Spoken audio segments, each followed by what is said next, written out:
Alright, so today we're going to be talking about Uzaki-chan wa asabatai! also known as Uzaki-chan Wants to Hang Out. Now, I first found out about this series from my buddy Ender. By the way, go give him some crap on Twitter. And so after a quick little Google search, my first internal response was... great. Just another series about a girl with tits. As if I haven't been watching those since 2011. Can't drag me into this time, Japan. I've seen DXD and that's all I need. And that's the thing about this series. It apparently swept the world by storm because it's about a girl with boobs. Which, to be honest, refrained me from watching it for the longest time. Until good old Susan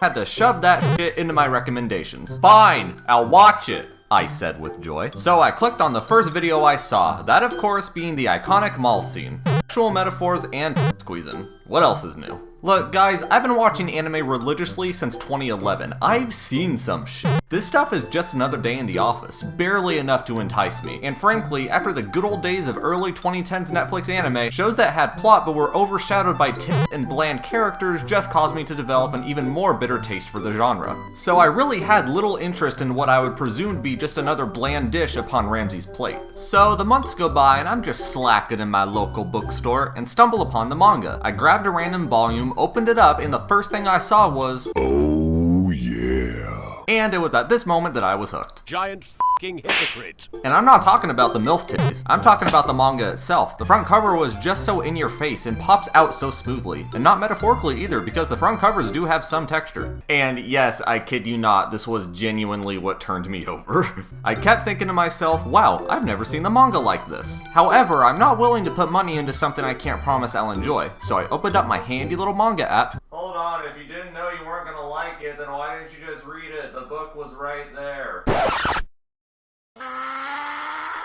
Look, they didn't have volume 1 and I didn't want to spoil myself, sue me. So I opened up my handy little manga app and binge read the series for 2 weeks.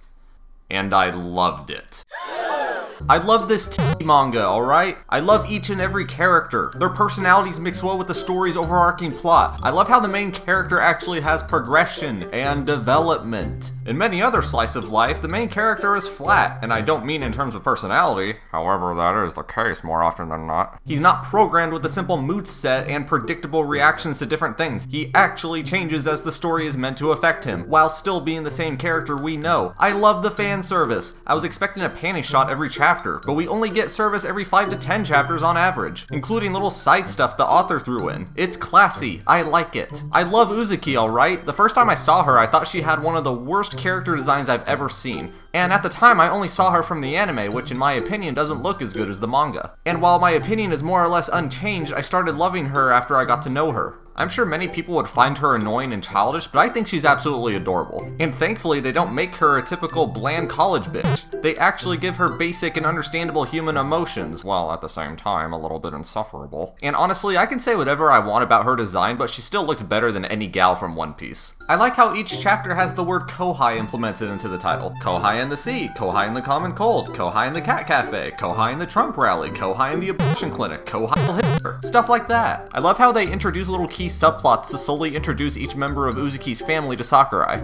Each plot point doesn't stray too far from the show's energetic and sarcastic energy. Neither is one given more attention than the other. The true plot that is in fact consistently touched upon never comes out of place because its parallel plot is just as consistently developed and touched upon. Let me go into this a little bit deeper. You see, the story of Uzaki-chan is set in stone as well as most slice of lives could possibly achieve. However, in a world meant to closely resemble ours, there isn't much room for fantasy. In a world similar to ours, this leaves very little wiggle room and can only be implemented in ways such as romance and drama. As such, the story of Uzaki consists of a slice of life overlay that functions through progressive story. The primary functions of said story are brought through the relationship between Uzaki and Sakurai, and the onlookers who are analyzing their relationship so we don't have to. Uzaki and Sakurai go throughout their business firming their relationship through wacky antics and everyday hobbies, while their friends critique their relationship through shared monologue. Both balance well, as one is solely dependent on the development of the other, and that one's development is continued continuously progressing. Anyway, I love how the antics of Uzuki and Sakurai are so blatant that even the most minor of characters has to monologue about it.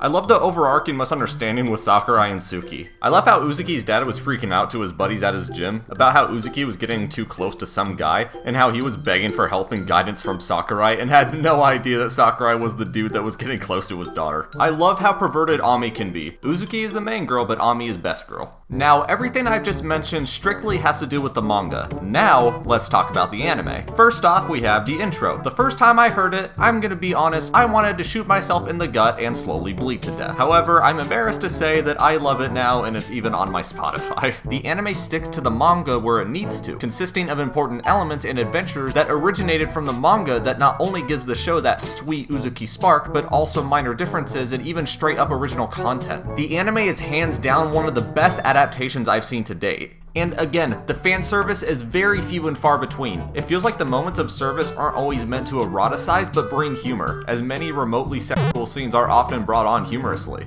The art style of the anime is a perfect adaptation as well. The art within the manga proves to be very flat and simplistic compared to other manga. However, it's incredibly clean, smooth, and easy on the eyes. The expressions are beyond perfection, as they are easily understandable and always fits the mood of the scene, and the anime mirrors it perfectly. I would say that while this series can be enjoyed by absolutely anybody, it will especially speak to those with a very childlike outlook on life, much like the duo themselves. And if you have a close friend with a similar mindset, then this is definitely a group watch. Negatives? Well, there is a very hefty amount of dialogue, surprising for any casual manga read. I mean, of course, me personally, I'm biased because of my ADHD, and the dialogue is very much in place and it never exceeds what's important to the story without feeling too forced or lackluster. I thought most of the voices were perfect. However, casting Monica Rial for Uzuki was a real surprise. I feel she captures the childlike energy of Uzuki quite well. However, the constant raspiness doesn't always do it for me. Don't get me wrong, it's perfect for her more sarcastic demeanors, but as for her more sincere side, I have a hard time taking her seriously because the raspiness always overshadows the expected tone of the scene.